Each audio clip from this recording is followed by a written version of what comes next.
సామాజిక అస్త్రం number one number one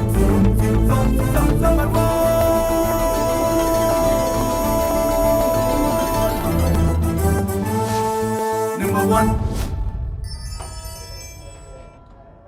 బీసీలకు అన్యాయం జరుగుతోందని అధిష్టానంపై తెలంగాణ ప్రభుత్వం ఇప్పటికే నిరసన గళం వినిపిస్తున్నా తీన్మార్ మల్లన్న తాజాగా మరో తలనొప్పి తెచ్చిపెట్టాడు.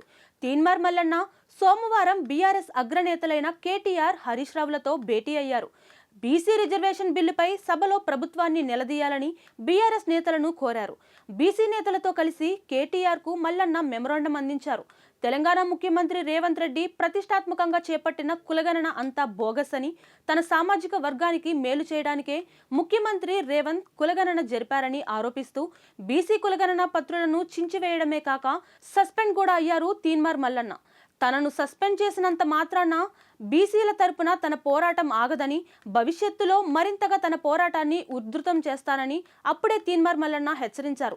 చెప్పినట్లుగానే కాంగ్రెస్ కు బద్ధశత్రువైన బీఆర్ఎస్ తో చేతులు కలిపి కాంగ్రెస్ ను ఇరకాటంలో నెట్టేందుకు ప్రయత్నిస్తున్నారని రాజకీయ పరిశీలకులు వ్యాఖ్యానిస్తున్నారు.